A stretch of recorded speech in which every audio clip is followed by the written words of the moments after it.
You are standing at the summit. The air is thin, cold, and sharp with the scent of victory. Below you, the world you fought to conquer is a dark, sprawling map of your past struggles. This was the goal.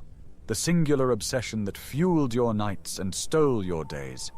You promised her this view. You promised the world that came with it. You turn, expecting to see her face alight with shared joy, the reflection of your victory in her eyes. But that's not what you find. Instead of celebration, there is a quiet, unnerving stillness, an evaluation. Her gaze isn't one of pride, it is one of calculation. And beneath that, fear. The triumph in your chest turns to ice. This feeling, it's worse than any failure. It's a victory that isolates, a success that creates a chasm between you. You have just encountered one of the most subtle and powerful psychological dynamics in a relationship. This is not sabotage. This is a test. Welcome to the success compliance test. A subconscious audit she runs when your ambition dramatically alters the landscape of your shared world. She needs to know one thing, and one thing only. Does your ambition still serve her? Does this new, more powerful version of you still have a place for her? Or has your success made her obsolete? The confusion you feel is a weapon turned against you. You thought you were building a kingdom for two. You followed the map you both agreed upon. But in the final moment, when you place the crown on your head, she looks at you not as her king, but as a potential tyrant, a stranger. The silence that follows is an interrogation. Every beat of quiet is a question. What now? Who are you now?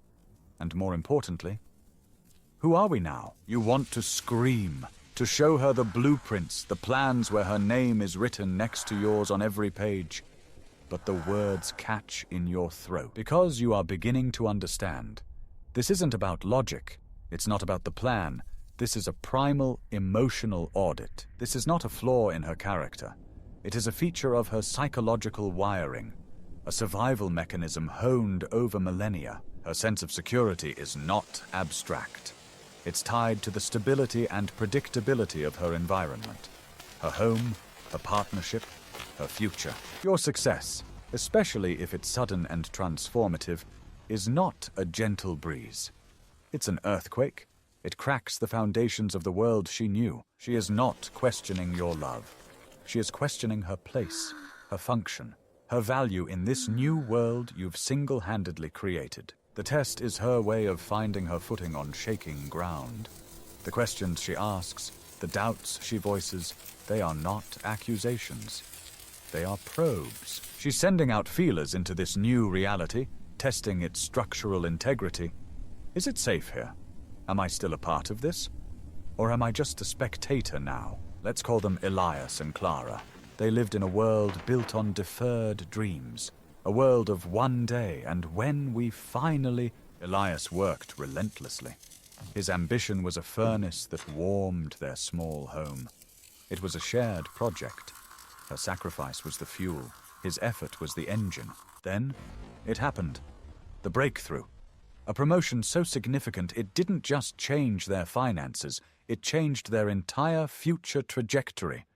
It was the one day they had always talked about. He expected her to run into his arms. He expected tears of joy, celebration. He had done it. They had done it. Clara turned, her face pale. Her first words were not congratulations. They were, "This new job, it's in the city, isn't it?" Elias, slightly deflated, confirmed. "Yes, a new life. We can finally leave this place." His excitement was met with a chilling question. "So, we'll have to sell the house?" Her voice was flat. She wasn't asking about a building. She was asking about the nest she had built, the anchor of her world. The test had begun. He didn't know it, but he was already failing. He saw her questions as logistical hurdles. She was presenting them as existential threats. His response was practical. "Of course, we'll get a much better place." He was selling a feature. She was mourning a feeling. Her next question cut deeper. "You'll be working longer hours, won't you? With new people, important people." Translation: "Will this new world of yours consume you?" Will the ooze that existed in poverty be able to survive in your wealth? Will you forget the woman who was with you in the trenches when you are celebrating in the palace? Elias, still oblivious, answered with logic. It's a big role, Clara.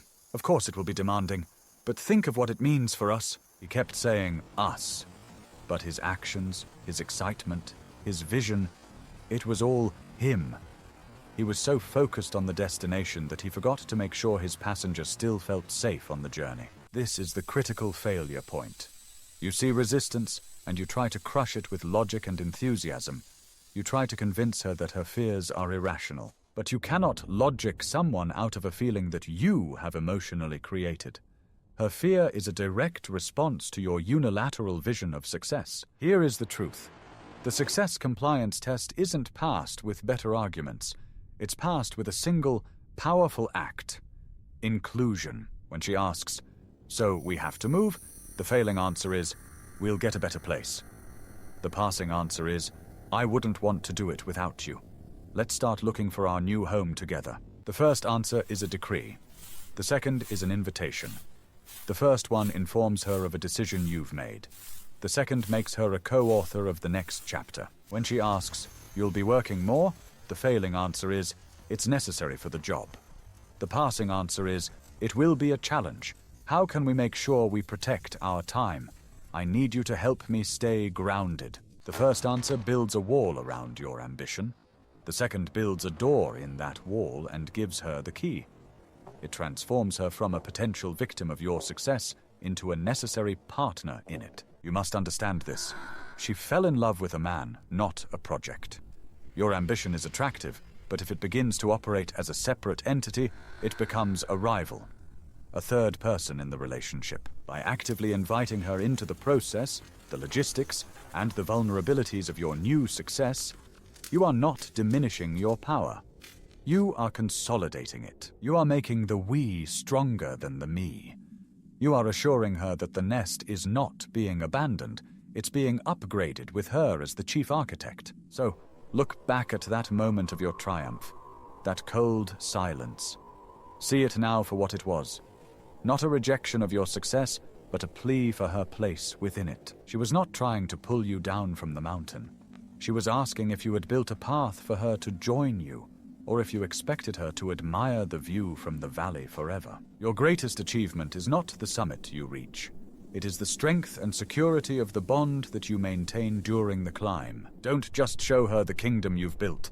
Hand her the blueprints and the crown for the queen, because a throne is just a chair if you're sitting on it alone.